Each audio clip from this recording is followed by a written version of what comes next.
Welcome back to the Mysteria podcast. This is season 3 and joined again the season premiere, season 1, season 2, and now season 3, Dr. Ryan Abbott. You know, I don't know what I've done to deserve this honor, but I will accept it graciously. Yeah, well, I'm always happy to have you on. It's always a good time. So we got I'm very paranoid of the setup right now because we got cameras and microphones all over the place.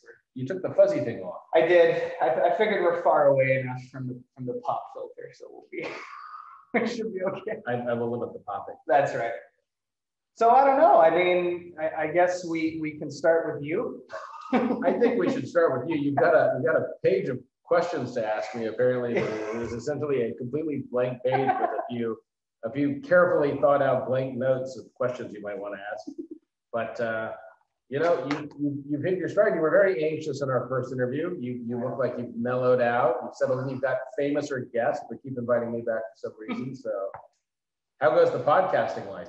It's good. It's good. I know the first one that we ever did was in person with you, and the second one was a Zoom one, and then now we're back to in person. But yeah, I mean, it's been a wild and crazy ride, as they say, as the yearbook saying goes. Yeah, I mean, it's funny. Like the first one, I mean, it was so funny because I mean, I was like terrified for like 3 days, and because I also didn't really know you that well. I mean, we had the class and then had the tutorial, and that's about it. Of course, if it had gone really poorly, you always could have just not aired it. And so the next one was episode number 1. Yeah. There was a practice run. Yeah. But no, it was great. I mean, it was, it's just one of those things like you have to, you just get to the point where like you just have to do it. You just have to do it because there's a million reasons to not do it. And, you know. And then you would never do anything. And that's the thing. And then now I think by the time this comes out, this will be episode like 34, 35. Don't quote me, but more or less. We're at 30 as of right now, which is ridiculous to me. I just, yeah. And you then learn all sorts of new things and travel the world. Pretty much, yeah. So we're at least virtually. Yeah. I mean, we're in England right now. I guess we can say that counts. I'm double vaxxed. We're good. Yeah, me too. Moderna, what do you get? Pfizer and Moderna. Yeah. So we're all right. Sweet. Wait, you say a Pfizer and a Moderna? Yeah, I got you got the mix. Yep. Oh, interesting. Mm-hmm. So I got 5G. It's really great. Built-in 5G. So it altered your genes, and now you're a receptor for wireless. It works out nice. Excellent. You're your own hotspot. Yeah. Sweet. It's good when things give you superpowers. That's right. Yeah, absolutely. But anyway, I don't know. What were we talking about? 3 minutes in, we're already sidetracked. Well, no. Well, what I thought was really interesting was that you're trying to set a world record. Although, not that the podcast isn't interesting, but there's a lot of people in the world, and there have been, and you would be, of all those people, the only person to have done something, which seems just kind of amazing. It's kind of cool. And what is this thing that you were going to be doing, or that we will be doing? It's the Guinness World Record for most chin-ups in 24 hours. That's a lot of chin-ups. It's a lot. It's 5,400 roughly. I was thinking 54 would be a lot, but 5,400 seems like a number that shouldn't be associated with chin-ups. Yeah, that's kind of the idea. I kind of wonder how one does that physically. Well, I mean, your guess is as good as mine. Well, you've been doing it presumably, or doing chin-ups for a long time. You've been doing chin-ups. Yeah. I don't know. I mean, it's one of those things that started off as a joke about 2 years ago. And at the time, I could only do about 20. So that was kind of cool. And actually, it started off as let's do 500. I'm like, that's a lot. That's a lot of something. That's a lot of something. And then I'm like, well, then you look it up, right? And then you go, actually, there's people who've done more. So then you go, maybe do 1,000. That's an impressive number of chin-ups. Yeah. And then you go, well, people have done that. So then you just kind of keep going, and then, there's a record. I mean, if you could do 1,000, you could do 5,400. That's right? the idea. Yeah. If I think from the training, honestly, if you can do like 250, you can get to the record. You know, there's a limit of. I mean, okay, I guess there's a bit of not everybody can do that, but if you can get yourself to do hundreds, you can do thousands, because eventually there comes a threshold where it's not about the body anymore. It's about how far can your mind take you, and how much punishment can you put up with, and fatigue and boredom, and oh my God, I want to go home. I don't want to do this. And just how far can you push past that to the promised land, you know? And you're getting there. We're getting there. When are you going to go up for this? So as of right now, it's November 23rd. Nice, you have a date. Yeah, so we have a date. It may get moved up a month. So we're kind of waiting to see what happens there, but otherwise it'll be November 23rd or October 23rd, and there'll be announcements and whatever for that. And yeah, we before I came to the UK, I did my first kind of like big test workout. So we did what started off as 1,000 session, and the longest I had done prior to that was 600. Although you're doing like 1,000 rep weeks. So you're getting the numbers in over a long period of time, and then now it's okay, let's just go single sesh. How far can we go? And you just like bulk up the arms and like emaciate the rest of it so there's less weight to lift? Or you know what? It doesn't work that way. I tried it that way. I was keeping my body weight down. So I'm naturally about a 175. And my body proportions are, as I say that, I'm like slouching in this chair horribly, but the dimensions, I'm all leg. So I got legs up to here, and then I got a shorter body, and then I got these ridiculous long arms. So it seems to be working out okay, because I guess the momentum, the torque, the angle, I don't know, but seems to be working out okay. And so I was keeping my body weight at about 165 for about 6 months. And I hated every second of it, because it was like, oh, stay light, helps it. Nope, it doesn't. So I figured the reps I'm able to do now, I can recover fast. I'm working out way harder than I have been, and I feel phenomenal. So it's quite. And then mentally, that's a nice side effect. Yeah. And did you get the tattoo before or after you started? Oh yeah. This is a while ago. So I got this August 17, 2019. But what if your arms like dramatically transformed as a result of the chin-ups, and suddenly it was no longer like a skeleton head, it was like, I don't know what that would transform it to. It'd be like a dinosaur-looking skull. Yeah. I mean, I don't know. I mean, I guess It looks good on the podcast. We'll wait and find out. So the guy who did this, he won, I believe it was season 6 of Ink Master. Ooh. Which is I'm not sure if I mentioned this before, but it's a reality TV show, and it's basically American Idol, but for tattooing. So it's a competition. And Dave Kruzman, Krusseman. So for people who want to go check him out, he was based out of San Diego. That's where I got it. But now he also has a shop in Maryland. So if anybody's interested in American traditional tattooing, Dave is the best in the country. That is traditional American tattooing, despite the sugar skull. Yeah, that's part of American traditional. Oh, yeah, it's quite a common one. Yeah. I suppose the way you've arranged this podcast, it's a good advertisement for him. You know, not that he needs more, but then when you're the world champion of chin-ups. That's right. Yeah. Come on, Dave. He's really going to make it. Yeah, so that was a really cool experience. Yeah, that was, I went down with my dad, and my mom was horrified that I got a tattoo. And of course I come back with a giant skull and thing. Yeah, it buttons up if you ever get a job requiring you to have a shirt. Yeah, so exactly. It's not on your face. No Post Malone action. I know. When I was a prison doctor, I did once have a gentleman who had 6 different women's names written across his forehead, and a couple of them were crossed out with a line through them because the current partner of his didn't like those women.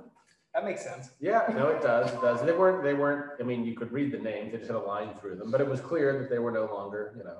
There's no whiteout for your face, I guess. No, well, it's called, not there. Yeah, not there. It's called lasers. Yeah. Right. The lack of those in prison.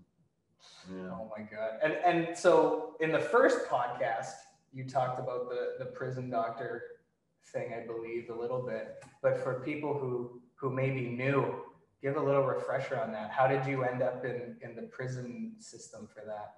Yes, this is a little challenge because I've learned it's a lot easier to recycle content than to come up with new content. So we always use the same jokes. And usually that works very well because like if people laugh at a joke, I keep it. If they don't, I discard it. Except that like if people come back to hear me more than once, then they've heard all my jokes. But we'll try not to repeat ourselves too much. Yeah. I can't remember when I said in season 1. I did used to work as a prison doctor. Shortly after I got out of school, I went into law teaching and got my medical license. And recruiters started calling me and I said, well, I have a day job, but I wouldn't mind doing some night and weekend work, a lot of student debt and whatnot, and keep my skills fresh. And they said, well, the only place you could do that's prison.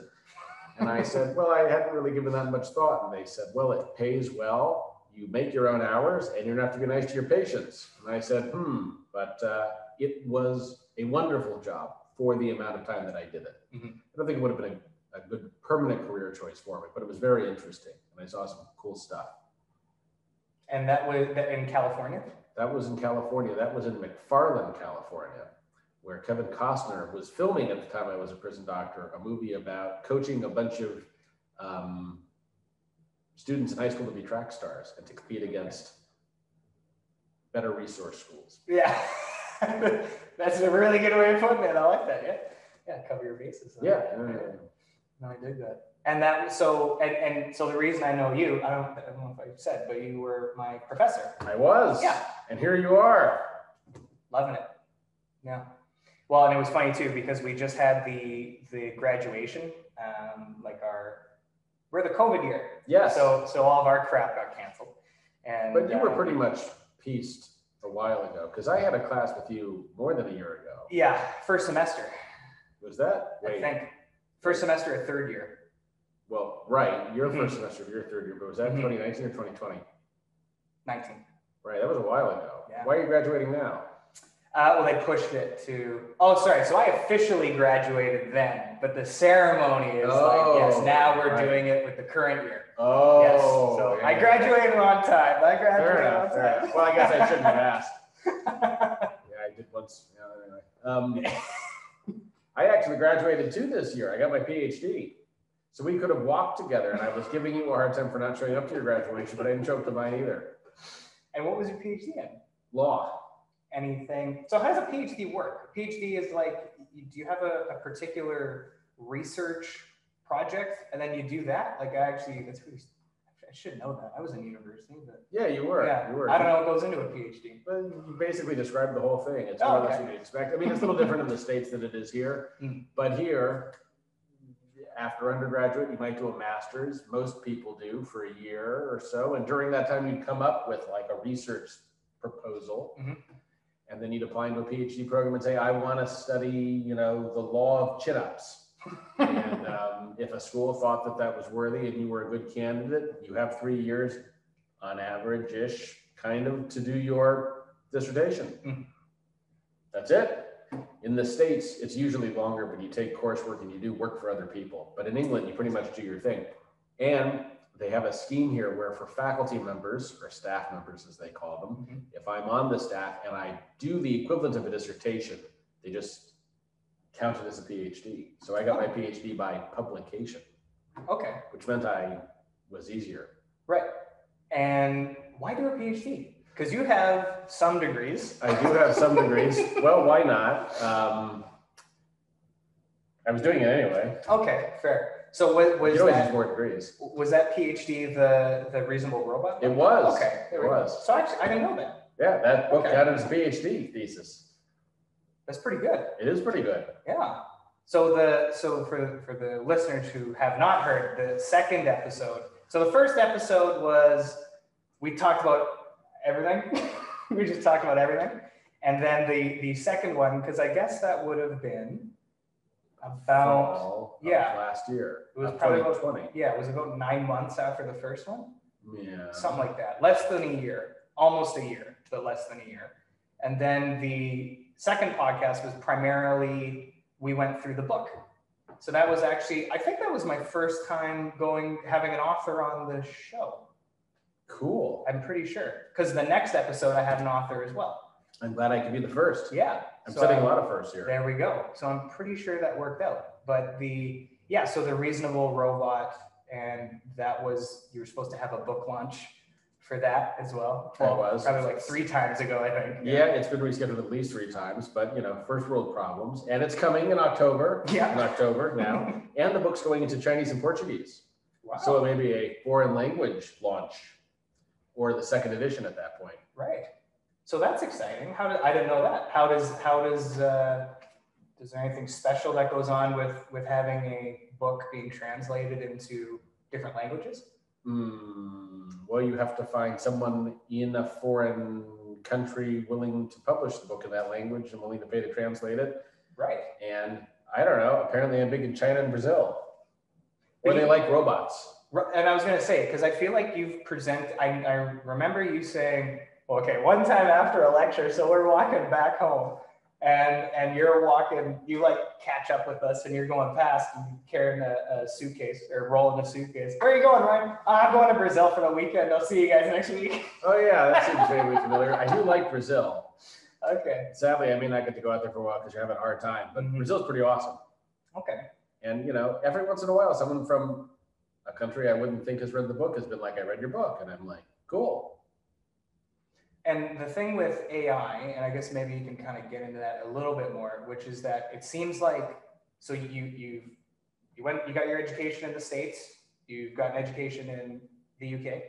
Have you gotten education in any other country, or just those 2 primarily? I think just those 2 primarily. Okay, so you got a couple of different jurisdictions for that, but the law that you research kind of is worldwide in the sense in some areas there's a bit of global kind of overlap. But maybe do you want to describe if that's correct or incorrect? Yeah, that sounds right. I'm trying to set it up nice, and you are. You set it up. You're picking your words carefully. I appreciate that. Well, I think the challenges that AI presents to businesses and society and lawmakers and lawyers are universal in some sense. And so the book and my research thinks about how the law should respond to that sort of thing and how society should respond to that sort of thing. So there are some differences in how the law treats a self-driving car running a pedestrian over in the US or the UK or Brazil or China or Germany. But, more or less the same sort of issues are at play. And law is in some areas fairly harmonized, like intellectual property. So, patent law in China is not that different than patent law in the United States and the UK, although there are some differences. And so probably kind of gave it away, but the course that you teach is intellectual property. And so there's many levels or different facets to intellectual property. You have trademark, copyright, patents. Is there anything else? There's the big ones. Those are the big ones, yeah. There's other ones. But those are kind of like the big 3, I guess. And when it comes, so the area of law that you focus on, when it comes to AI, are there questions of law in sort of each of those big 3, or is there, what are kind of some of give the overview, I think. Okay, well, yes, AI is doing all sorts of interesting things with IP, in part because it's doing the sorts of things that only people used to do, and in part just because it's much better at doing certain things or augmenting people, and that's changing stuff too. So like with copyright, which would protect the content of your podcast, if someone used your podcast to make a deep fake of us, or if someone used it to train an AI to recognize 2 people talking, or if the AI used the podcast to come up with some new podcast creation, does that stuff count as infringement? That sort of thing would be infringement if you were doing it generally. Or with trademarks, we have trademarks in part because they're like a problem-solving device for people. You see an Apple phone and you're like, well, I know what I'm getting with an Apple. But if you're out having Siri buy stuff for you, maybe Siri isn't using trademarks the same way that people are. So that's kind of an interesting thing to think about. Or with patents, my favorite issue is whether computers making patentable stuff is protectable. And so that's an exciting issue. And, in the past 5 years, people have really started talking about it and gotten interested in it. And I think one of the reasons for that is that AI has been doing that stuff for a long time, but it's getting to the point where it's nearly commercially viable on a significant scale. So like with AI making creative stuff, it's been making music and writing articles for decades, but just terrible, terrible content. And now the content's pretty mediocre. Like if you go to the OpenAI Jukebox Initiative, they have music that kind of sounds like Frank Sinatra saying it, or like Lost Tapes of 27 had a new Nirvana track. I was going around playing that for people for a while and seeing if they recognize it. And they, it doesn't sound like Nirvana made it. It's kind of flat and not so great, but it sounds a little like they made it. If you weren't really paying attention, it would kind of sound like they made it. And, give it a few years. And then we're going to see who's going to go see your local band when an AI Kurt Cobain can make an unlimited amount of music. Well, I know I've heard of like the hologram thing, where they have like a hologram Michael Jackson, a hologram Tupac. That's a very cool holographic Michael Jackson, by the way, at that show. I've never seen it, but that was a lot. I saw it a while ago, and that was the first holograph like that I'd seen, and I was like, wow. Really? It was like Michael Jackson's there on stage dancing. I mean, it was obvious it was a holograph, but I mean, it was good. It was very good. I wouldn't have thought that. No, it is. And, not only does that raise a whole bunch of questions about like in the UK performers' rights or copyrights or licensing rights and, blah, blah, blah, blah, blah. Again, interesting, like for a young band, like if that sort of technology gets cheaper and easier to use and better, like every night that you want to go see a show, you could like pick between the Rolling Stones or the Beatles or Michael Jackson or Tupac in their prime, or like, me with a guitar. Yep. Or AI just making totally cool new music we haven't even thought of. That's true. It kind of reminds me, do you watch Rick and Morty? Obviously. Okay, good. The one where, whichever episode it was, and they're with the heads. Right. Show us what you got. Yeah, the competition, and you have to pick between those, and you got all the. I'm just trying to think. I'm like, that's probably a little too inappropriate, Rick and Morty stuff. But anyway, go watch Rick and Morty. It's great. Rick and Morty is great and grossly inappropriate. But of all the moments you could have picked, I think that was probably one of the more PC ones. That was all right. Yeah, that one. I'm like, I'll just chop it off there. But science fiction writers, of which I guess Rick and Morty is also science fiction in addition to being comedy, have been way ahead of technologists in predicting this sort of stuff. Like some of that Asimov stuff is. We're living through it. Yeah. I know, total tangent, but this is probably about 6 months ago, and just kind of you talking about IP kind of got me thinking. But as it does. So I was in the process of potentially doing some, I'm going to try and say this without saying it, doing some IP protection things, we'll say that. And so I was asking you for some advice about it. And you were very good. You were giving lots of great advice. And then anyway, a few weeks, maybe a month goes by. And then I email you back and I go, yeah, so the money that I was going to use to file all these IP things, I was like, yeah, I bought a hat instead. So that's a good investment too. You like the fellow with the flare at the Euro game who had the $600 Louis Vuitton hat? Oh no, it's Canadian. Oh, it's a Canadian hat. Canadian hat. It's an expensive Canadian hat. It's a very nice hat. Have you lost the hat yet? I have it here. Not here, but in Guildford. Yeah. Well, you should have worn that for the podcast. I was thinking that, and then I'm like, I gotta get on a train with this thing, and I'm like, man, you don't want to. I'm like with the sleeves and the full color skull tattoo. I'm like, I'm drawing enough attention to myself on a train. Yeah. Sadly, I lost my favorite Panama hat on a train in Spain. Haven't quite been able to bring myself to replace it yet. I'll just lose it. Also, every nice pair of sunglasses I've ever had. Oh, you're one of those people. Yeah, I am. Yeah. I don't lose stuff that often. I just lose certain sorts of things, sunglasses and hats. How about glasses? Well, I couldn't see without glasses, so there's no chance I would ever lose them. Although once or twice I have been briefly parted from them, but I always eventually found the glasses. On a plane once, it fell in the crack of the seat, and I spent a very long time looking for it. Had a flight attendant come by to try and dismantle the seat. They're like, it's not in there. And I'm like, no. Well, A, we've got like 5 more hours of flying. I need my glasses, and B, it has to be in there. And I, just kind of stuck my fingers down enough and cracked, and eventually I managed to fish the glasses out. It was a good moment, because it would have been a bad moment otherwise. It's a scary moment. It was a scary moment. Yeah, you're without vision. Should probably have some backup glasses. Those are my lose. There you go. Yeah, I have to say it's so funny. So before doing this podcast, we're like, what do you want to talk about? I'm like, I don't know. We'll just kind of hang out and talk about stuff. And you've got your very well. I'm making lots of notes, clearly. Yeah, and you've been taking good notes. And no one wants to watch you take notes. That's true. mental notes. We're doing mental notes. You're doing mental notes. Doing the mental notes. And it was funny because I was even thinking, I'm like, I don't know. I mean, I think it's also funny too how we start the podcast off, because before we start recording, you're like, oh, let's talk about the chin stuff. And just 5 minutes in, I'll talk about me, and then we just turn it right back on you. So I got to give myself a little pat on the back. No, you switching the script really good. Well, I don't think I'm doing anything as interesting as 5,400 pull-ups. I mean, I also like, I was expecting to see like, I guess I was expecting like insanely jacked giant arms. And they look pretty much like normal arms, like fit arms, but still not like you've been injecting steroids into them. Speaking of steroids, probably no one drug testing you for this. You know what's so funny? I was joking with my dad. I'm like, you know how much easier this challenge would be if I was just juiced? You know what? I don't know if you get drug tested.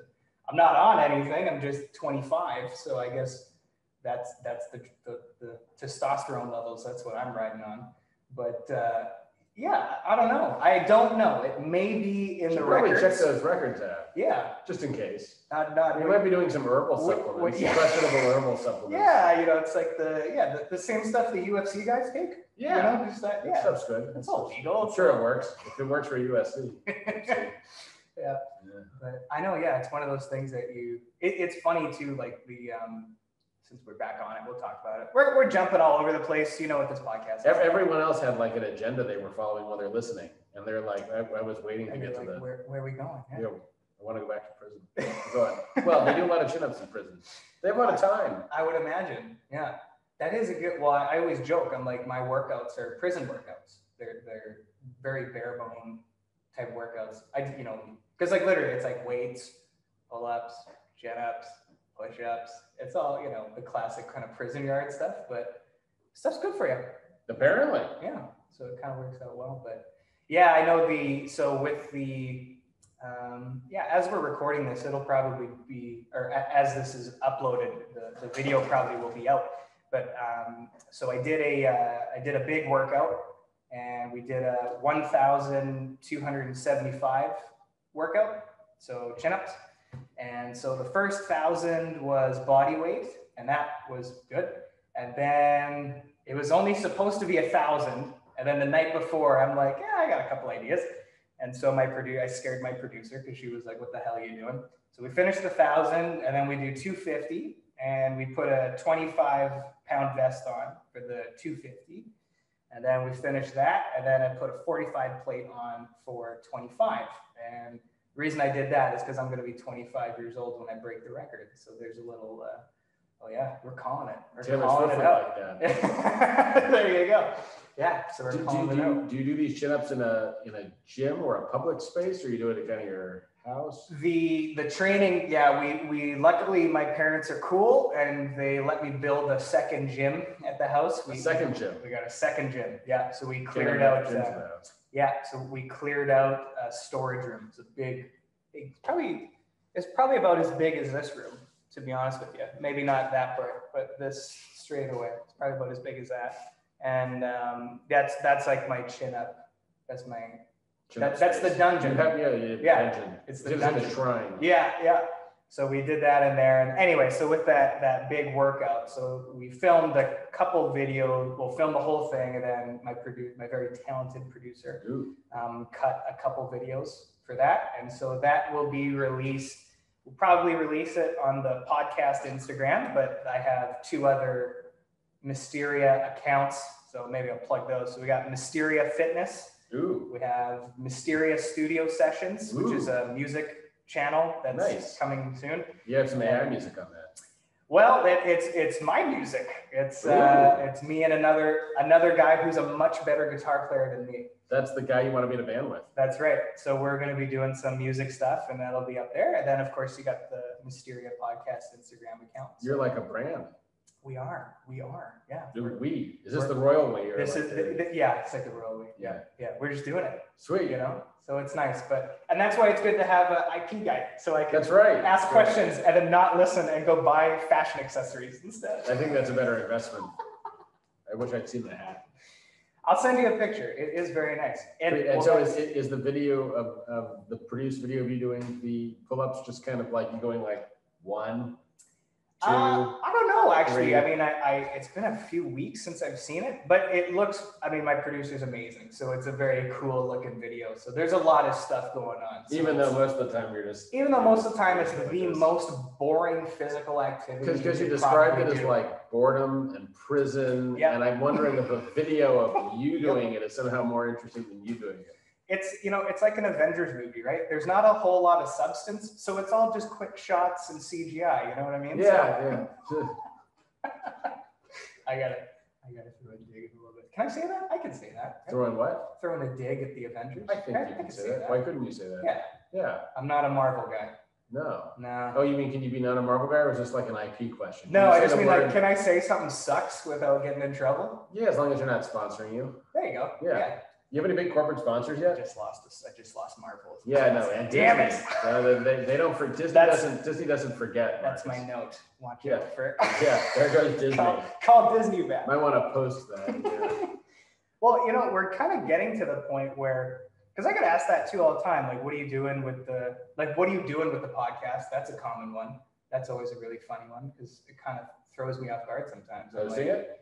I'm just putting them in my basement. Yeah, so that one day I can watch them when I'm older. Pretty much, right? But it's like, I don't know, like what do you do with a podcast? And then it also kind of hit me. I'm like, with the quarantine, there's a million podcasts. There were a million podcasts, and now with the quarantine, now there's like 10 million podcasts. But you were doing yours before. I was. This was not just a bored COVID exercise. No, this was like, I'm gonna do this kind of thing. Yeah. So it just kind of, the timing, I guess, I think it worked out well. I mean, obviously the COVID thing's been miserable for a number of reasons, but I mean, for me, it worked out nice in the sense that I got guests on the show that have said they never would have done it had they been, because they're just too busy.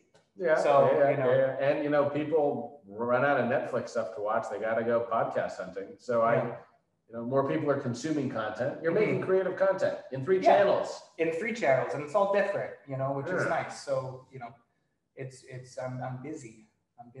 I see that. Yeah. Keeps me out of trouble, which is good. It's amazing how much you can do if you just cut the crap. Like just all the waste of time things that you do. If you just go, no. Like I'm not going to sit there and watch 4 seasons of Rick and Morty back to back. I mean, I do that in the evening when I've done everything during the day. I mean, you can't cut Rick and Morty out completely. That's right. Can't do that. But like even recently, I kind of deleted my Instagram, like my personal Instagram. Like, that is a huge time suck. And, it's amazing. Well, one of the reasons I've never used Instagram. Also, I don't really want to know those things about people. Like, I don't care what you had for breakfast. Yeah. Or like you go out somewhere and people are just kind of sitting around, like posing for pictures to put on Instagram. And it's so, and the funny thing, so I've never been a social media guy. I got a phone at 18, and my parents made me get a phone at 18 because I got into an accident. So then they're like, you need a phone now. And I'm like, yeah, okay, that makes sense. Yeah. So I caved, but, and then, I was pretty late to the party on all the social media stuff, but the Instagram thing, you're talking about someone who maybe would spend 15, 20 minutes a day on Instagram, which adds up though. Right? But lots of people my age are 2, 3, 4 hours on Instagram, which that's I don't crazy. even know who you do that. Unless you're an influencer, unless it's your job. Yeah. Then I get it. And even then, I guess the term job is used pretty loosely. Well, I guess if they're making revenue from it. That's true. Yeah. If you're making Some people make an awful lot of money on Instagram. They do, which is odd. It's just odd. Yeah, it is a little odd. They do a lot of work though to get there, I guess. I guess so. Yeah, I guess so. Though I don't know why you listen to those people telling you to buy crap.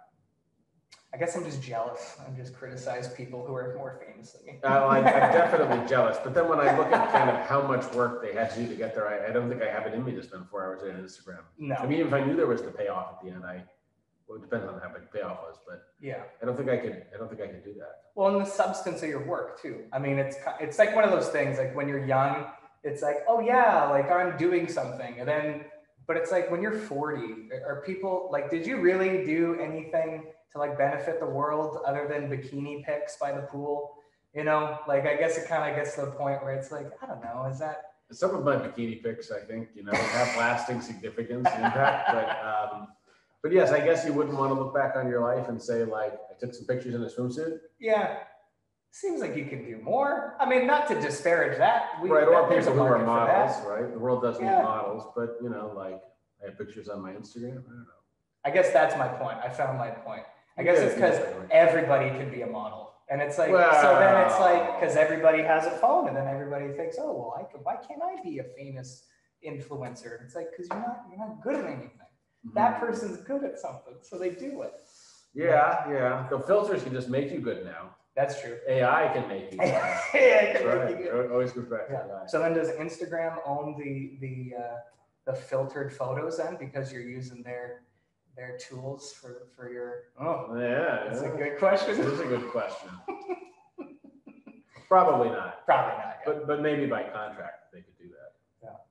I don't know. I'm just angry. I'm just jealous. I'm just jealous. That's why I'm all cynical. But It's okay. Your time will come. Your time is coming. yeah. When you get in the Guinness World Record right next to Turkmenistan, There you go. Yeah. everything will happen from there. Yeah, I know. It's interesting, but That is impressive, Anyway, though. I went on Of all the people who have ever lived, you will have done more chin-ups 24 hours than anyone else.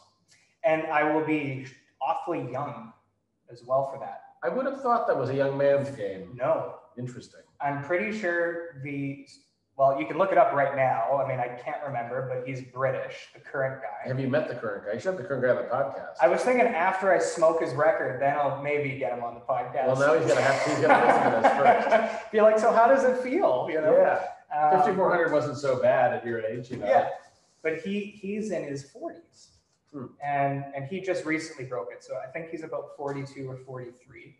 And the guy before that was an American guy, and he broke his own record, which was, I'm like, okay, you're an animal. I mean, that's impressive. So if you do get over 5400, how far are you gonna go? You're just gonna keep going. I don't know. I mean, I think you just kind of see how it goes then. I mean, the thing is, because once you break it, then it's like, okay, cool. And then it's like, even to do, I mean, at the pace that you're doing, if you only go another 20 minutes, that's 100 more. So, you could definitely do that. Yeah, you can go, you can 100, 200, 300, Yeah, I mean, I think you're right. If you get to 5400, but it's 5500. Well, that's the thing. Yeah, it's 656, right? So yeah, indeed. We'll see what happens, but. Yeah, but even if someone later overtakes you, you will always be in there as the person who is the best in the world. Yeah.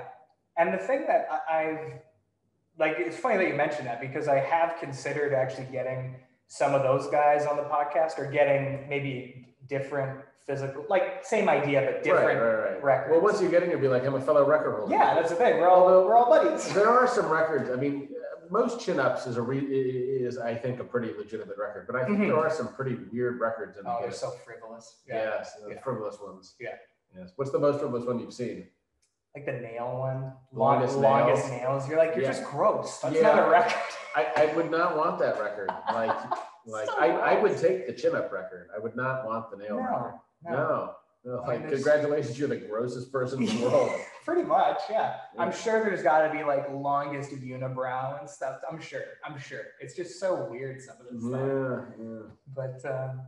But it's funny, because the age thing is kind of what threw me, because a lot of people the people that know me are quite funny about it, because I don't really get asked about it anymore, because it's been 2 years in the making. So I think people just move on and whatever. But it's like, oh, you're gonna train for a few months and like you'll be ready, and it's like, no, what are you talking about? Nah.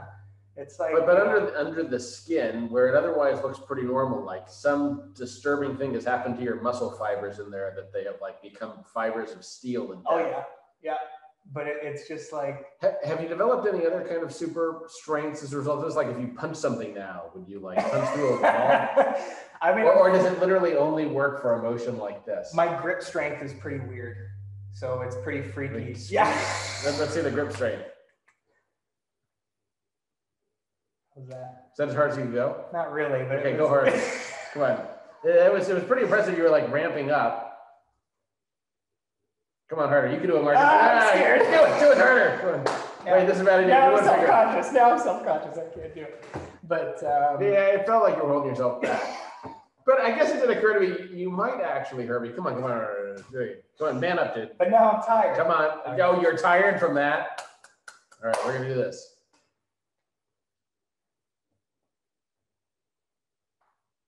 Okay. That's pretty impressive. We'll stick with that. That's That's about 80%. 80%. It's about 80%. Was good. You know, yeah, I did again. Kind of. I felt you not taking. I'm a bit scared. I was wondering what was going to happen to my fingers. I won't lie. It's not the dumbest thing I've ever done, but in retrospect, it probably didn't serve a lot of useful purpose. I bet though, if you were shaking someone's hand, you could probably. Yeah. Make it maybe. unpleasant. I could. Yeah. You could if you wanted. You're not that kind of guy. I'm nice. You're not doing this to break people's hands. Yeah. I'm trying to be nice, but. I mean, I'm just sort of wondering, you put all that energy into a movement like this. I mean, I guess it's just like an uppercut. I mean, you probably uppercut someone pretty hard. I could, probably. Is there some other skill that comes of the pull-up ability? Or is there some practical application for a pull-up? I mean, just general fitness. Right. That's always just kind of just lifting things and moving things is always good, but specifically, I don't know. I mean, I do MMA. You know, I train MMA. Right. You know, train or do? I do. Right. Do? So, you're competing. That's always funny too. It's like, how do you describe you train MMA? I guess that is because you don't play MMA.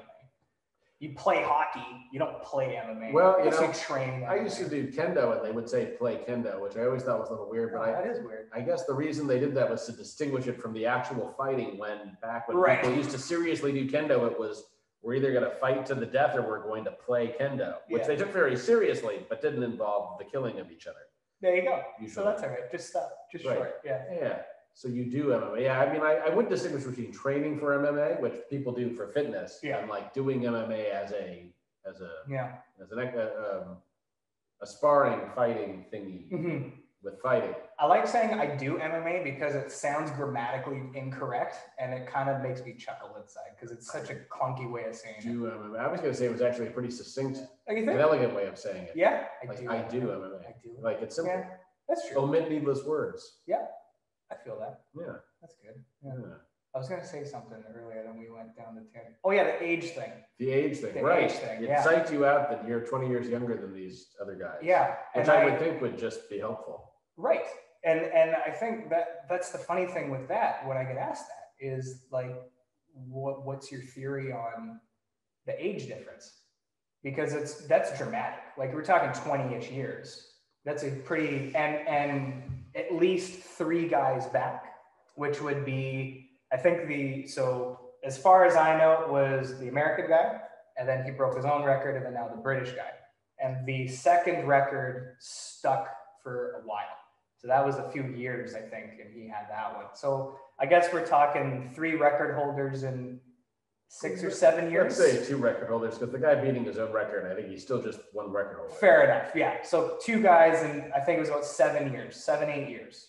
Don't quote me, but I think that was, from my understanding, that was what it looked like. Maybe somebody of your age just doesn't kind of have the motivation to pick this as a field to excel in. It's someone in their 40s who's like, you know what? I need to do something with my life. Yeah. And I'm going to make it chin-ups. That's kind of what I thought. That's part of my theory. So the one guy got out of prison. So he's kind of troubled youth, sounded like, and kind of sounded like he was on drugs, the usual story. Gets out of prison, gets all clean, does it. Okay, you get the motivation there, makes sense. So then you do it again. Okay, cool, got it. And then the most recent guy, again, I don't want to misquote it too badly because it's quite the accomplishment, but you can go look it up. I believe a family member of his died in a skydiving accident, something like that. And so then he did it to raise awareness for like safety, something or other for that. So I don't want to get into it because I don't want to mess up the details too much, but you can go check that out. He did it for noble social purpose. Yes, he had a good kind of, he had a thing he was doing, and I'm going to do that. And then for me, it's like, what's your thing? And I'm like, I just want to do it. I just want to do it. So you're going to go around after this, like, I'm sure you get a plaque. I think so. I'm sure you get a plaque. Yeah. You should get them to give you like a card or something so you can get around and show people. Yeah, like, right next to the diploma. Well, but I mean, the diploma is... It's something, where you can go to a bar and show someone. Yeah. Yeah. And that has a little something, but yeah, it seems like if I did that, I think I'd just kind of wear it around my neck. Yeah. Just walk around with it. Like, yeah, that's right. World's champion. I did that. You'd also probably lift people pretty easily. Yeah. Can you do like a one-hand lift of someone, like in movies where they like grab you by the neck and go like that? I can if they're small enough. It's not the weight, it's the height. Because it's the angle. Yeah. Mm-hmm. They do it in movies a lot, in Marvel movies. I mean, I can bench people. I can do that. Yeah, that doesn't seem too hard. It's not that bad. No. Yeah. No, there's the aim, but they do it in the movies. Yeah. Disney does it. Lifting people. Yeah, you can do that. Yeah. You should ask first. Yeah. Freak someone out. I suppose so, right. Especially if you grab them by the neck to lift them. That's true. Yeah, like let me just choke you unconscious real quick. Don't worry, it's all part of the experiment. Now that you're not moving, it'll be easier to lift you. That's right, yeah. Yeah, pardon the interruption, we had a quick edit there. Yeah, the age difference. I think the other thing too, which, a challenge like that, it really is mental. I know that's kind of like a cliche thing to say, but it really is. I think I kind of mentioned earlier, like if you can do 250, or you can do, a few hundred, you can do a few thousand, because the principle is the same, right? And people will be like, oh, no, you can't. Well, yeah, you can, because that's how I did it, because I couldn't do any when I started, right? No, relatively speaking, yeah, it's nothing, right?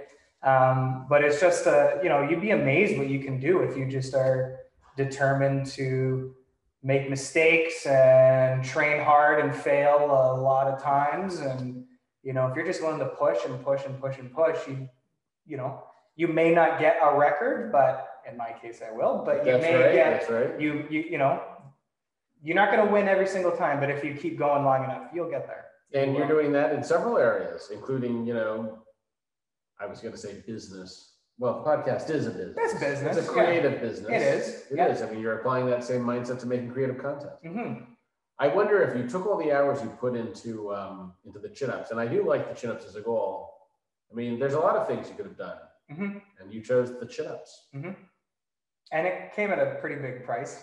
I mean, I've lost a lot of friendships, and you rub people the wrong way, and you don't hear from people, and you're alone a lot. And I basically went into a self-imposed isolation. So in 2020, November, I moved home to Vancouver. And then I stayed there until, I guess, a few weeks ago, and I'm just visiting out here for a little bit. But between November and now, that was pretty much, I literally saw 3 or 4 people other than my family during that whole time. Canada did have a pretty strict lockdown, though. We did, so it worked out nice. And I mean, I suppose if there was a time for kind of monk-like training and isolation, you picked the time. It was a good time. But yes, I mean, it has taken a toll. Oh yeah, it does. So, it's one of those things, like you don't see what goes on behind the scenes. You just kind of see, hey, we're on camera now. There's the video with like the CGI and the you got to see, I got the Iron Man blasters in the hands, get me up there, but 2 years in the making, social isolation, mental couple fortitude. Injuries, those were not chin-up related, but just kind of shit happens, injuries, just kind of weird random things that happen. And I mean, I had a hand injury that took me out of commission for about 3 months, and that's devastating. Indeed. I mean, you could have not been able to make it from that. Yeah. Graham Miller. Sounds familiar. He's the dean of Faculty Arts and Social Sciences. He was an Olympic judo wrestler. And he told me that right before the Olympics, he got injured and was no longer able to compete. So he never got to go to the Olympics. Yeah, I've had Rachel Cliff, who was on the podcast. This is early.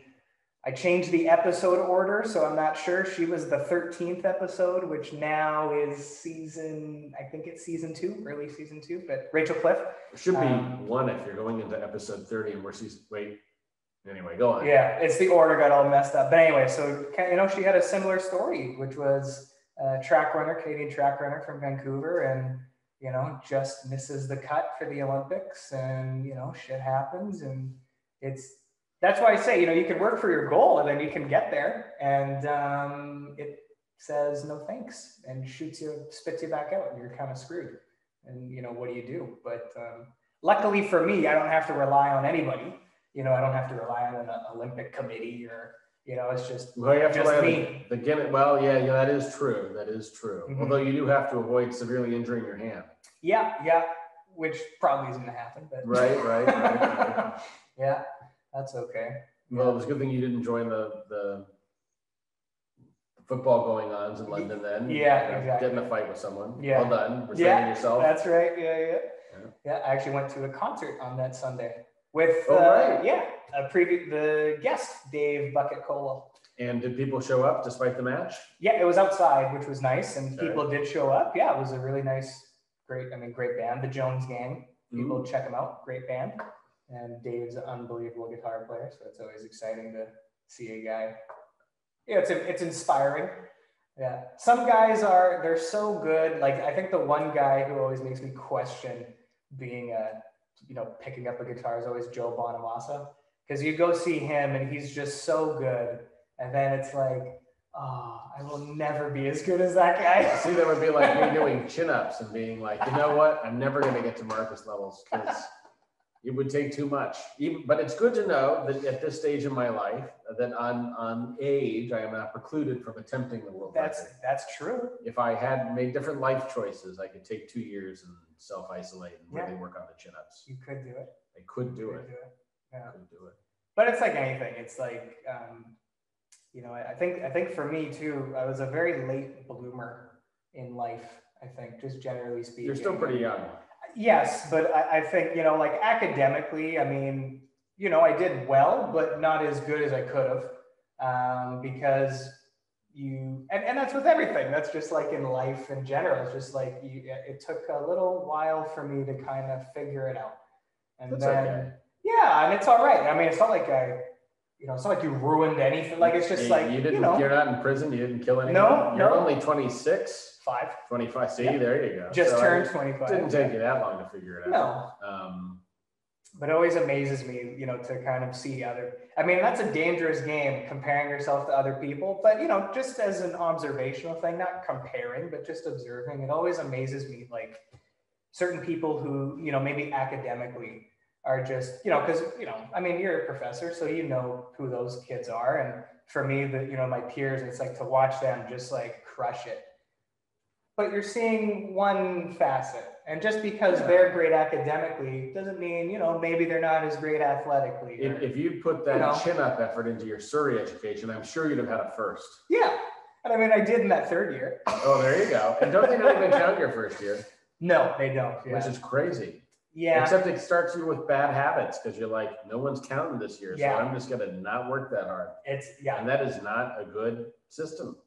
And it messed me up a little bit. Oh yeah. That's what got me. It got me. Yeah. No, that second year was tough because I slipped a bit, by my standards.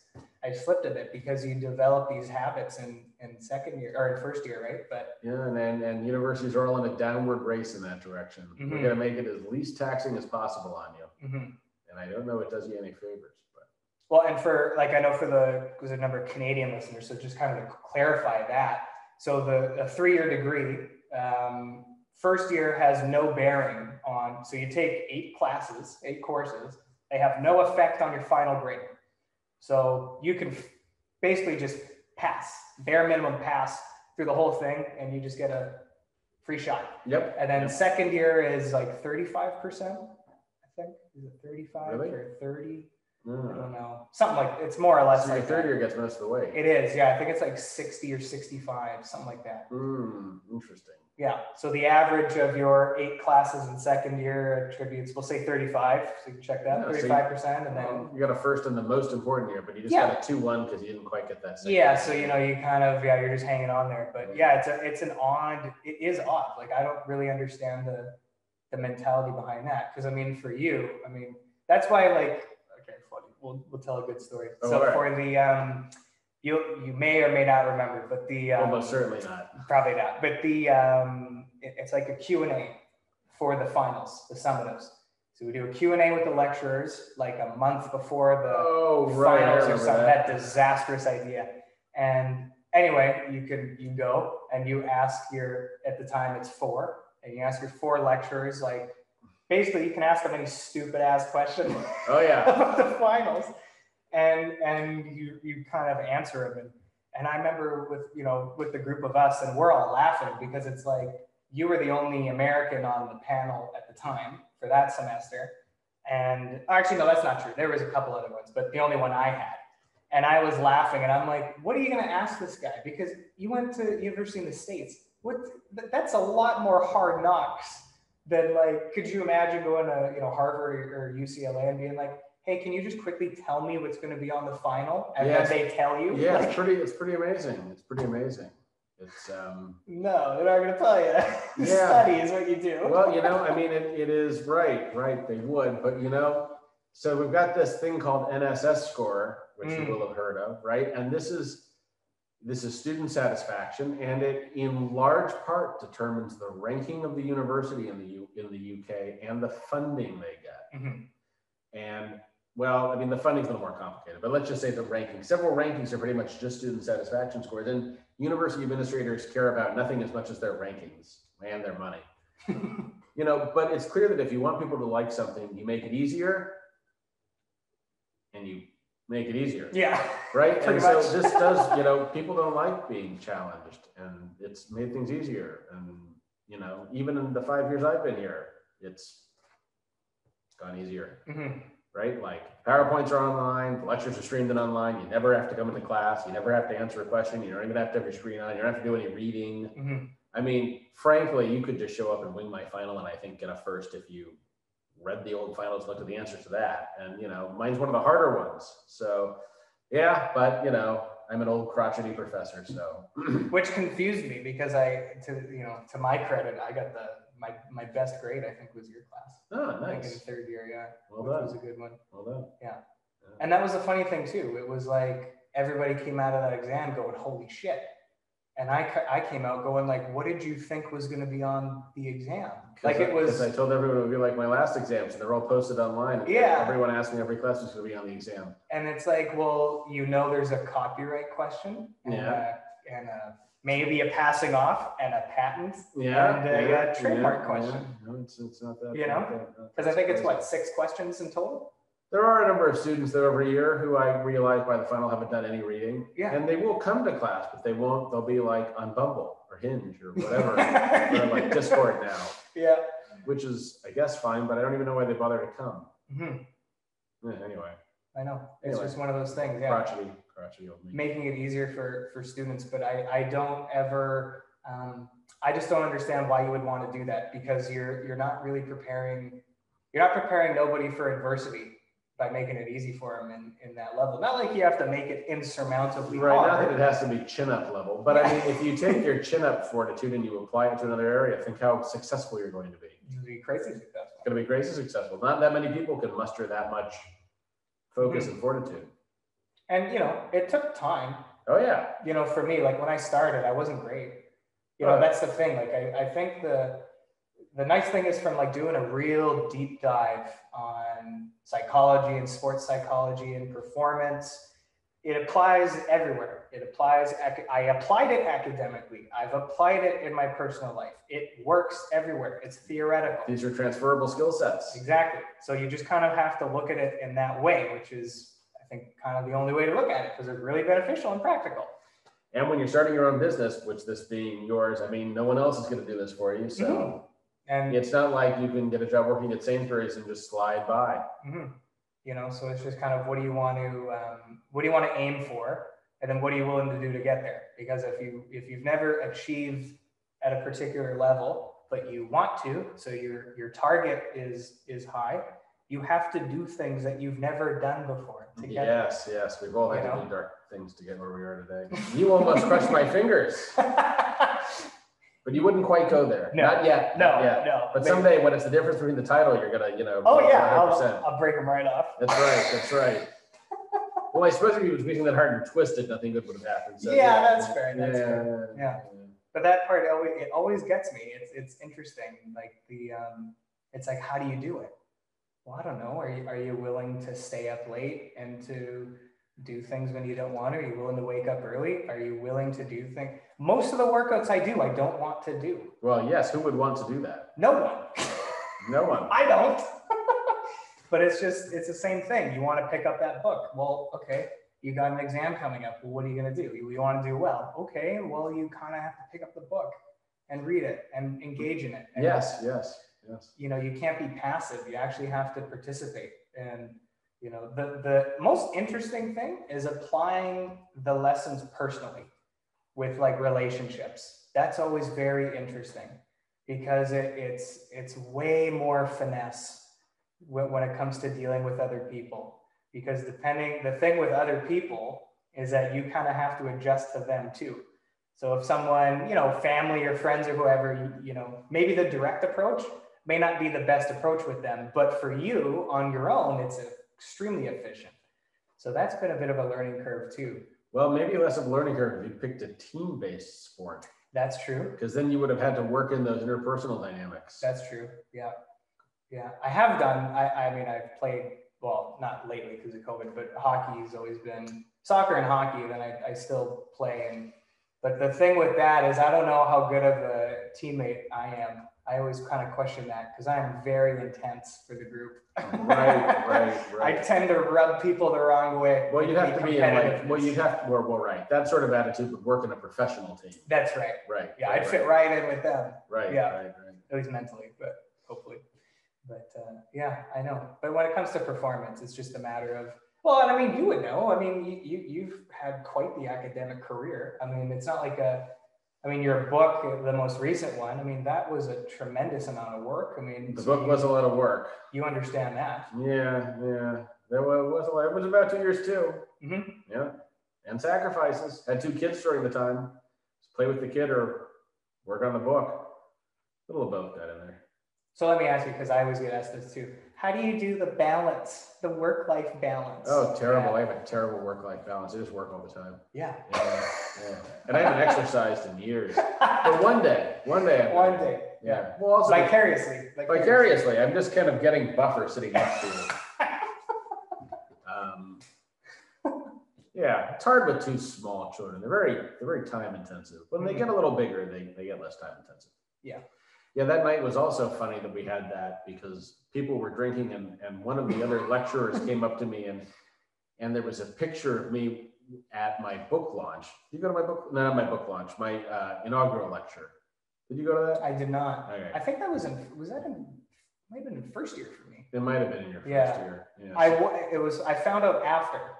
So when they make you a professor, you like have to or get to do an inaugural lecture, which is like you're coming out to the world as a professor, and you don't have to, but I chose to. Yeah. Yeah, why not? My dad came and my eldest daughter, Charlotte, who you've now met, came, but she was, 9 then, maybe 10, 9 or 10, maybe 10. And one of the lecturers came up and she looked 10.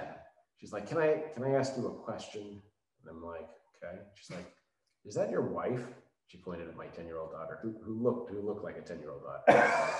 What's wrong with you? No, it's my daughter. And actually in London, she was not. What? She was not infrequently, well, I mean, not frequently, but more than once she was asked if she was my partner.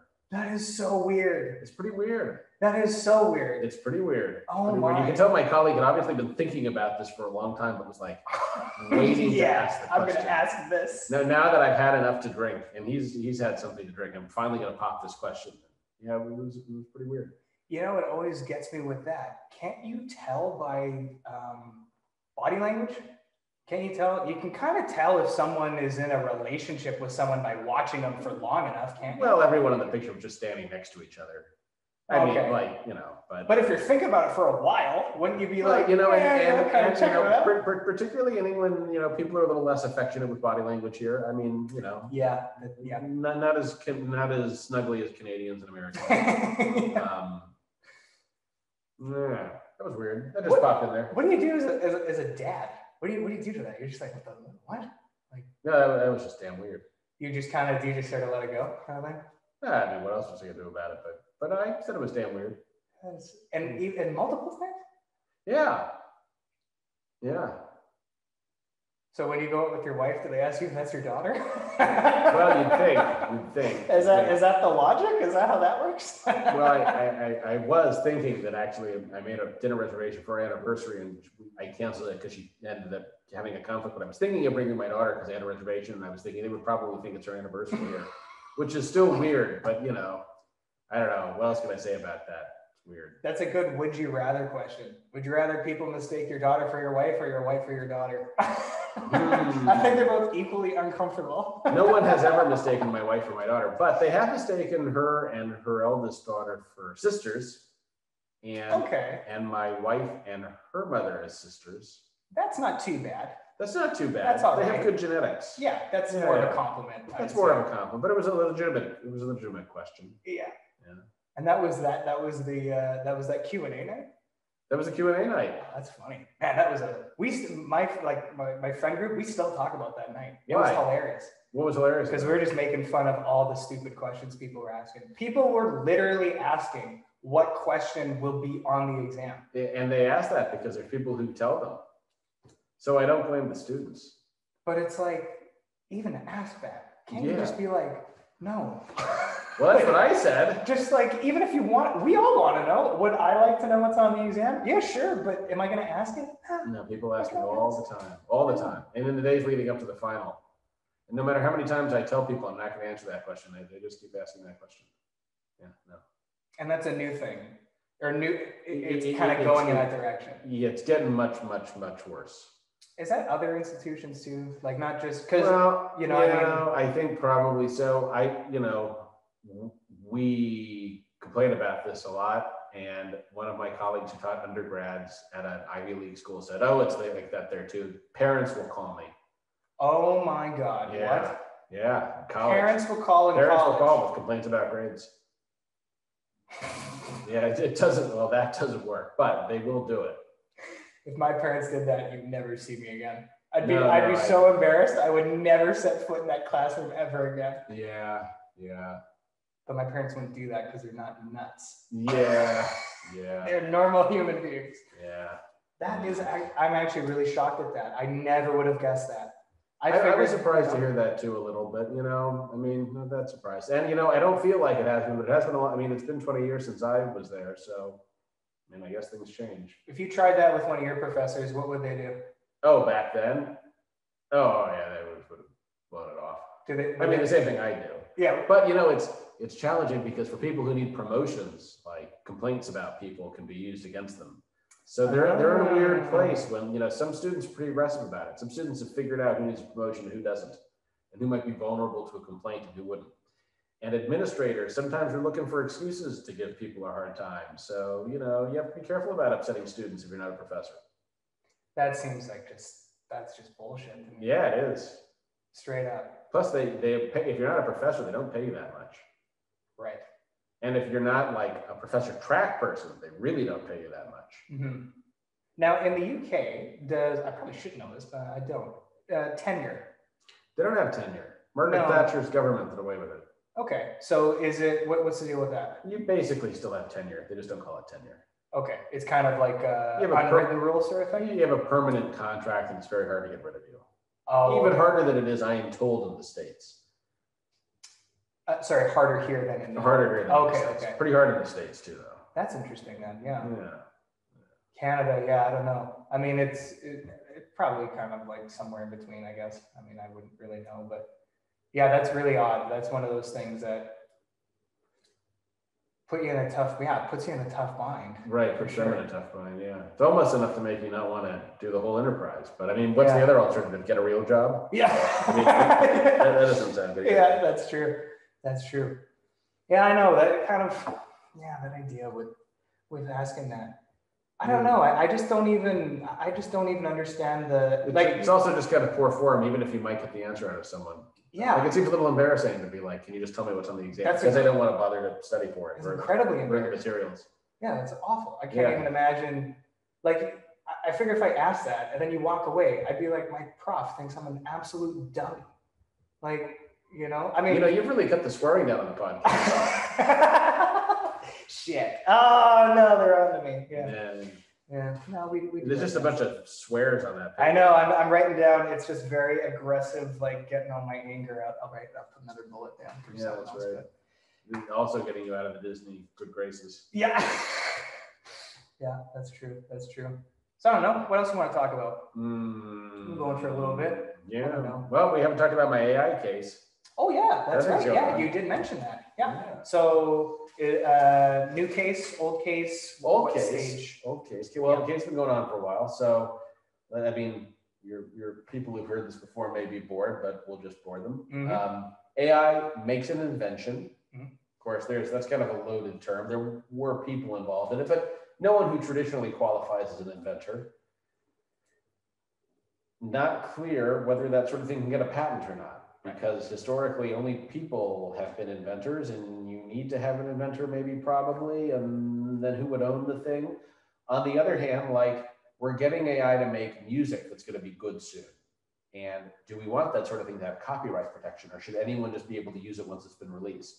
And that makes a difference, because if it can have protection, big companies are going to invest in sophisticated AI systems to make that sort of good music for movies or games or whatever.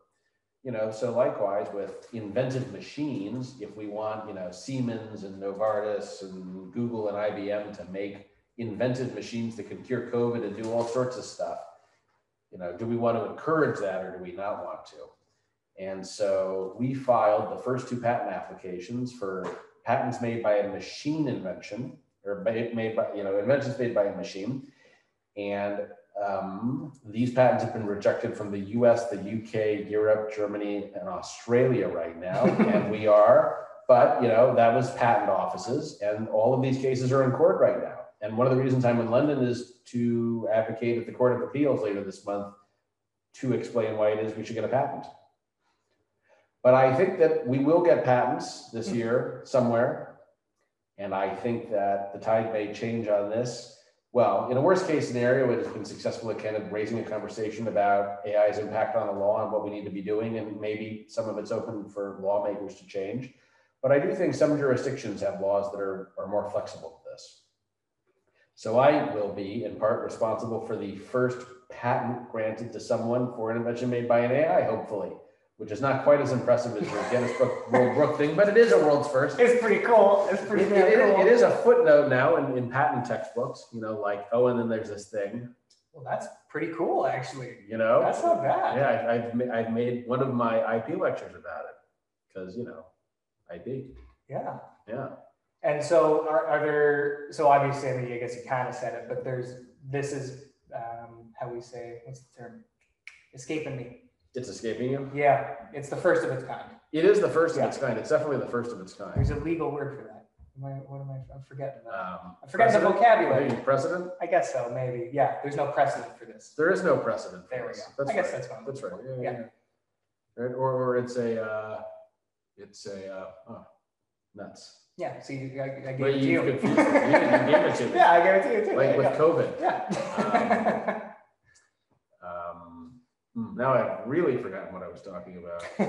Oh, right. Well, it was cool for the Court of Appeal. So this will be the first time that I am advocating in a court in the UK. Oh, okay. Well, I did actually at the High Court. So, but that was virtual, and Sure. it was a little bit different there. So the Court of Appeal is like super. Have you been there? I have not been there. You can just walk in. Yeah. You should go check it out. It's cool. Mm-hmm. I mean, there's a few buildings. One's on Fleet Street. Cool building. Anyway, but I had to get a robe, and I had to get I had to get a shirt with like a special collar, and I had to get things that go down like the ribbon looking thing. Yeah, they're called something, bands. I think they're called bands or stripes. Bands or stripes. And I asked people who are like, where do you go for this? And they're like, Ede and Ravenscroft. Oh yeah, that's for I think our grad gowns are from there too, or really? Something, I think. Well, it's interesting because, you know, I lost a lot of respect for J.K. Rowling after coming to this country when, like, having learned about the Oxbridge system, like, that's kind of the Hogwarts schools. And then, like, I go to the store that's Ravenscroft instead of Ravensclaw. Yeah. And it looks like Ollivander's wand shop. I mean, I'm like, this is where she got all that stuff from. Except, you know, like, so a solicitor can advocate by becoming a solicitor advocate, which I did, which takes like 3 days and it's not a lot of work. Or you can be a barrister who's going to professionally advocate. Everyone wants the barristers. Yeah. But, you know, solicitors can do it, at least legally. But solicitors get like this sad little corner of the shop where like you can get the solicitor robe and the solicitor bands and the shirt. But then there are like all these cool areas for barristers with these ridiculous accoutrements. And they're like, you can't go over there. I got the velvet rope. And there's a silk in the back getting fitted for something very special. There you go. So I didn't get to do that. And they get the wigs. Yeah. Although, having seen the wigs in action in court, I was less impressed than I thought I would be. I hate the wigs. Well, I would never want to wear the wig more than once, but I did rather want to wear the wig once. Okay, yeah. And I was also under the impression that they only got to wear them in criminal matters, but they wear them in the Court of Appeals. So I, this was like, I'd have to become a barrister to wear the wig, or a judge. I'd become a judge and wear the wig that way. Mm-hmm. No, judges are mostly barristers. I don't think I like that. Right, makes sense. Yeah. I'll probably never get to wear that wig. Do you do much advocating in the States? I do. Yeah. I do more there. No wigs there. Right. Yeah. Right. But we have fancy suits. Fancy suits. Fancy suits. Yes. And we had a team representing us on a case in Australia.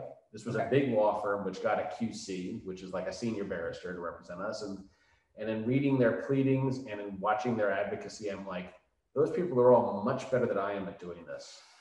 But there's a reason they charge as much as they do. Right. Yeah. Well, it makes sense, right? They got stuff out of like Blackstone's 12th edition to talk about the fundamental tenets of property law. And I'm like, I'm totally taking this stuff with me back to the UK. That's going right. That's like, can you guys write my US brief and the UK one too? That's right. That would be nice. Well, that must be cool for you too, just to kind of work with like really good people too. Like, it is really skilled. It is good. I've worked with on this case a lot of really good people, and over my career, I've worked with really good people and really bad people. And you would also be surprised how many really bad lawyers there are. Mm-hmm. There's just some really bad lawyers. And bad in which sense? Like get into court and like don't know the facts of their case, or can't speak coherently about a case, or can't make arguments or contradict themselves. And it's almost painful to watch sometimes, kind of how poor advocacy can be done. And surprising, like the students who ask, will you tell me what's on the exam? Right? I mean, add 20, 30 years to that. And they got to go somewhere. Yeah, I suppose so. So that case is cool. And, so that's going on. Yeah. Speaking of advocacy, luckily there's a lot of very talented, from Vancouver, there's a lot of very good lawyers in Vancouver. I mean, I'm sure there's a lot of bad ones. I haven't seen them, but I've seen the good ones. Excellent ones. And one guy in particular, I mean, you're watching him, and it was the most boring content. It was an evidentiary hearing, and it was about photos. So, actually, it's kind of interesting. So photos taken on an iPhone, you have the live function on it. Mm-hmm. Okay, well, that's a video now, right? So you take a photo, but it's a 1 second video or 1.5 second video. Well, a photo, there's many frames within the video where you can pull a photo. And I guess this hasn't really happened in a court. So that was the whole thing that was going on. Interesting. And I guess the prosecution wanted to put the photos. And then the defense was like, hang on a second, that's not a photo, that's video. And there's different rules, I guess, for that. So it was 2 days of that. Yeah. And I guess it was important because the defendants were on camera, photographed, committing the things that they were accused of committing. Yes, you would not want those admitted. It was very important. So. And you saw this for a class, or you just showed up? Nope, it was, I was shadowing a guy, shadowing the lawyer. So. Because you're a lawyer now. Sort of. Sort of. I have a law degree now. Are you doing pupillage in So I'm converting the degree to a Canadian degree. How do you do that? You got to pass 5-6 exams. Yeah. Equivalency exams, and you just do that, and then. That doesn't sound so bad. It's not. It's actually not. Yeah, it really isn't. It's just a bit dry. But then you have to do the pupillage. Then you do that, yeah, and then that's when you're actually doing what you do. Which is good. And hopefully they don't mind taking someone with an English law degree, but people are impressed by English law. Well, and it's Commonwealth, so it's transferable. Yeah. So it's. I mean, it may be a disadvantage in the sense like. If you go against someone who went to UBC and they have better grades or their grades are about the same as me, maybe you'll favor the local degree. But then again, maybe you go, well, you get some credit for going away, and you gotta. Yeah, you have different experience than we have. Yeah, there's challenges there, so maybe it works out for it. But either way, I think you just make yourself as marketable and hireable as possible. I put that chin up thing like right at the top. Right at the front. Right at the front. Yeah, exactly.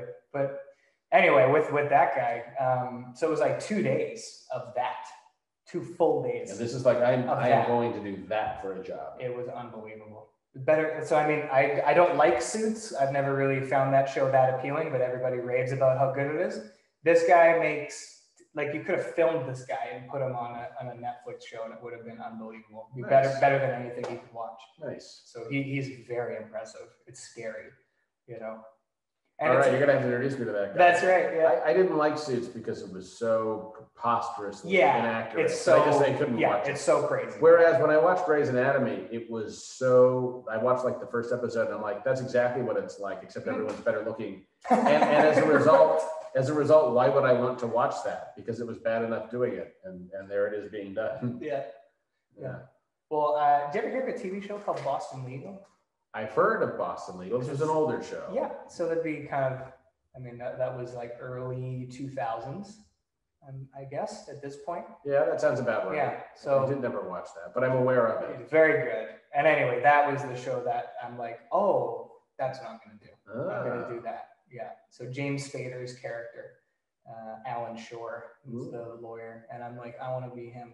I want to be that guy. So you're doing that and all the Mysteria stuff, like just all of it. Yeah.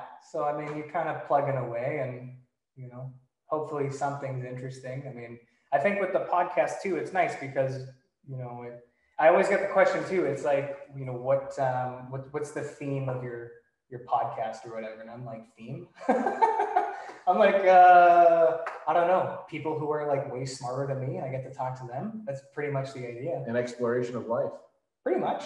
Yeah. I mean, the website says eclectic conversations. I like eclectic. You've given this more thought than the second I'd given it. All right, I like eclectic conversations. Yeah. You do have an eclectic mix on there, but I mean, you learn things speaking to people in different walks of life. You do, and that's what's amazing is, and I mean, you know, the people that I've had. I mean, you know, even sitting here with you is like, okay, holy shit, that's awesome, that's great. And it's like you look at the list of guests. And then you look at me, and it's just funny. Like, and this is my perspective, right? So I'm in it. You're not doing too shabby, Marcus. You're on the list. You're definitely on the list. In fact, once you get to the 5,400 pull-up mark, think of all the podcasts that are going to want to have you on it. You're going to have to be there pitching your own podcast. There you go. You'd be like, no, I won't join your podcast, but you could join mine. We do a co-podcast. That's right. Yeah. Well, and the nice thing about, I mean, I guess I can pat myself a little bit on the back, which is, you know, you kind of, I mean, I think everything through. I mean, I'm okay. Maybe getting a little too cocky, but I'm very thinking. I'm very much okay. If I do this, can we do this? Can we? You know, so you project, you plan, you kind of you kind of figure out, you do your mind maps or whatever, right? Mentally, and I think that the nice thing is that especially with the chin-ups. I mean, there's a million reasons why I'm doing it. I mean, okay, there's like 4. That's a plurality of reasons still. But you know, and one of the reasons is, well, if I'm gonna have people just from the podcast, let's just say from one specific perspective, look at it from that. So you have a podcast and you want to talk to interesting people. That's the premise, right? Okay, well, generally I have found that if you reach out to people saying, I like what you do, I want to hear more, a lot of the time they'll say, yeah, they'll be cool with that. Now, maybe you can add another element to that. That's great, but how can you make that better? Well, what if you make yourself interesting so that not only are they happy to talk about themselves and their work or whatever it may be, but now they're interested in you as well, because you're not some nobody. You at least kind of have a little something to your name. And it goes, okay, well, maybe I want to talk to you. Maybe it'll be easier for me to get athletes on the show after the fact. Maybe that works out. No, I think that's right. You know, so there's, I think the good thing with people, like just as far as, and so far as I'm qualified to give advice, I don't like saying that, but I mean, it's just perspective. You are going to be a lawyer soon. That's true. You got to do a little bit of that. So, I mean, I think you have to find what you're good at and what you're passionate about. And then not only that, but how can you make it more interesting for other people too?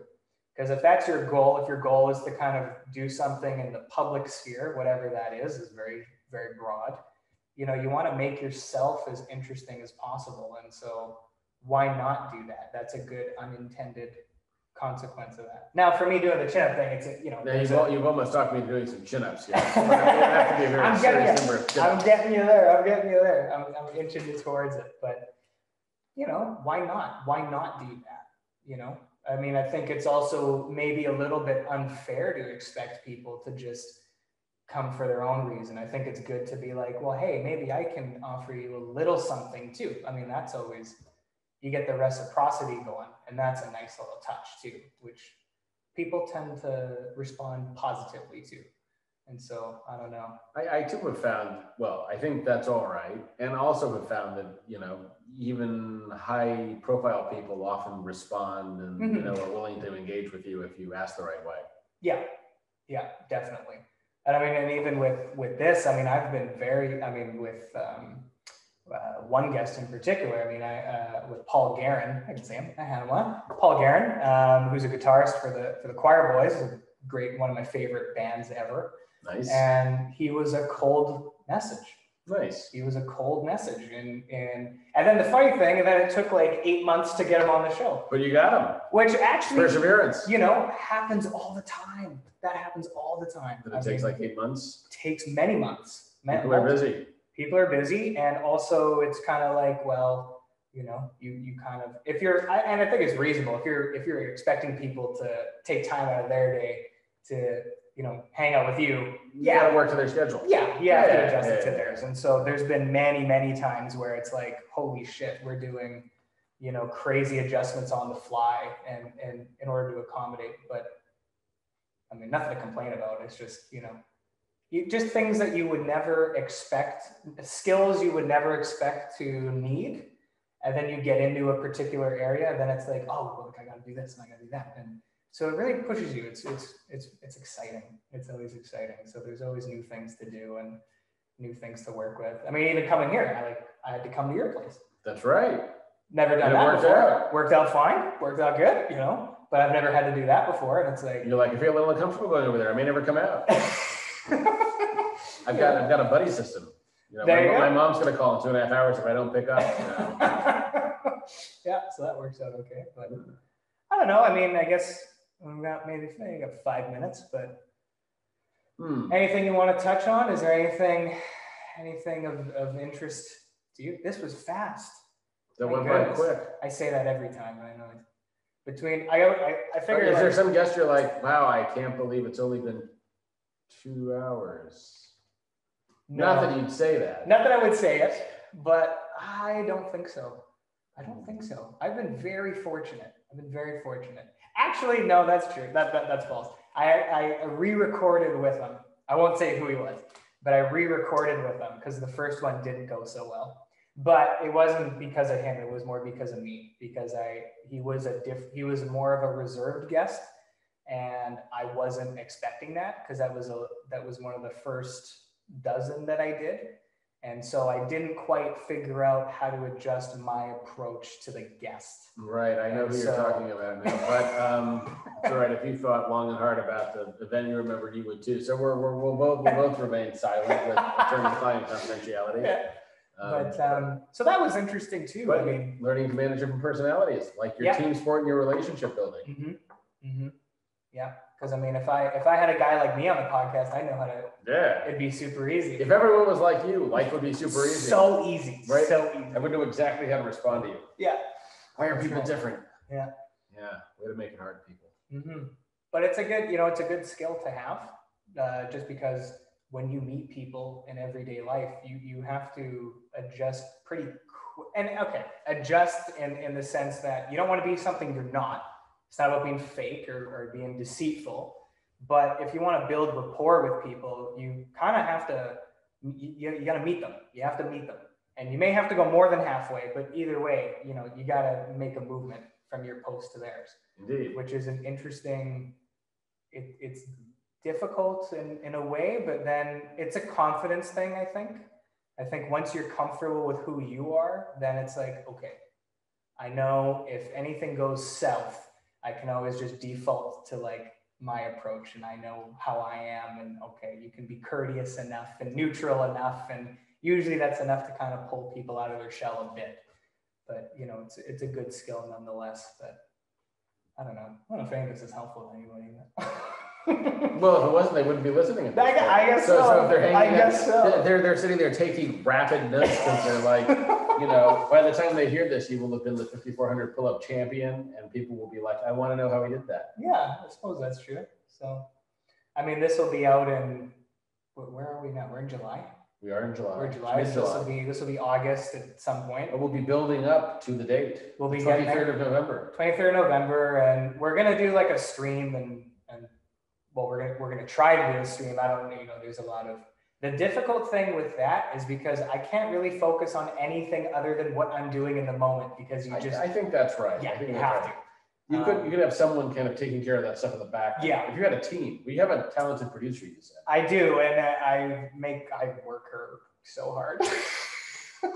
She puts up with my crap. It's good. At least she doesn't have to do 5,400 pull-ups. No, she can watch me do them, which is That's nice. right. That's Yeah, right. no, so that always works out. But yeah, so we're gonna do that, and I think the other nice thing too is I want to do it the first attempt. You're not going into the first attempt thinking you're not gonna do it. Right. But I fully expect multiple attempts, and so I'm You're prepared if need be for the yeah. Oh yeah. And how long do you have to wait? Because I imagine there's got to be some recovery time after doing like 5,400. Yeah, I'm curious. I don't know. I'm not too sure how long it just kind of depends. Well, how long did you happens. take? How long after your crazy 1,000+ vest thing did you wait until you did more pull-ups? That one was about 10 days because I had nerve damage in my index fingers. Right. So, you know, but Yeah. gloves. Yeah, I didn't wear gloves. I did it barehanded because I wanted to see what would happen. What's the difference between a pull-up and a chin-up? Though I suppose at one point I knew that. Yes, that's a good one. So pull up, chin up. Different muscle groups. Yeah. These are like biceps heavy. More bicep, and it's a lot of torque on your wrists.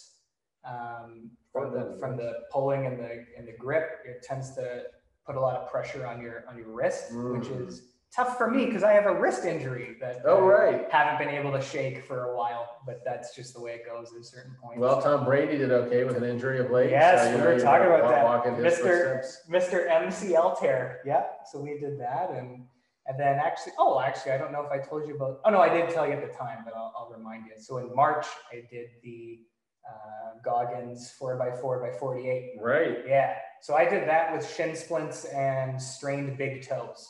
Ooh. Yeah, both going in to the run. Well done. So that was. And you raised like $10,000-$15,000 for charity. Yeah, it was like 10,300 something. Pounds? Dollars. That's a lot. Canadian dollars? Canadian dollars. So virtually worthless. But you know, it's nice to contribute to it. Buy several bottles of maple syrup, no doubt. No, Canadian dollars doing pretty good now, isn't it? It's doing better. Yeah, it's doing better. Yeah, it goes up and down. Yeah. As they do. And you know, and you talk about opportunity. I wouldn't have done the run if I didn't have a hurt hand. Well, there you go. You get a little cross training in. You know, so I did that for the mental side to just get in there and see what would happen. You don't want to take months sitting there eating chips on the couch. No. And I'm not a runner. Like I hadn't ran. I did 3 weeks of training. Wow. And I hadn't ran in a few years. So it's just one of those things, you know, you just kind of, I mean, luckily I'm athletic. I got good athletic genes. And so it's like. And you work at it. And I work at it. And, you know, I think it's just one of those things if you, I kind of feel a bit of a responsibility because, I mean, I think if people had, I mean, you know, again, when I'm young, I got, you know, like I said, Now's the time to do it. I got the good genetics for it, and I got you know, enough of the work ethic. And it's like, so if you have that ability, then I think you have the responsibility to try and make the most of it. Not like you have to do a record, but you have to push. You have to push yourself. And then whatever that means to you, whatever that means to the individual, you gotta push. You gotta push, and you know, try and achieve a little bit. And you know, you'll be amazed at what you can do. It's I'm amazed. Yeah, wait till I do it. Then it'll be like, then it's a good time. Yeah. But I know we were chatting about a little bit of everything today. So I mean, that's 90-ish. That's 90-ish minutes. All right. Fast-ish. Well, you know, minutes. I mean, this just leaves us a little more content for 4th season. Yeah, that's right. Who knows where we'll be then? Yeah, I have a good feeling. So it'll be yeah. I do too. Yeah. I hope. So we're looking forward to it. So anyways, thank you for gracing us with your appearance. I took lots of notes. Copious notes. Disney's lawyers are going to be sending you letters. You know the funny thing too, I do write a lot of notes during the podcast, but I'm off camera writing notes. So I feel much more liberal to write notes. So then now I'm like, I'm on camera. I don't like it. I'm all self-conscious. Feel self-conscious about writing on the camera? Yeah, so threw me off. So All that's right. my But excuse. no one knows. It looks like it's chock full of notes. No one would know. Yeah, look at all these. Oh yeah, those are so many notes. So many notes. Look at all these good times. But anyways, thanks so much, Mr. Dr. Professor Ryan Abbott. We got to keep Oh, there you go. Look at that grip strength. Till next time.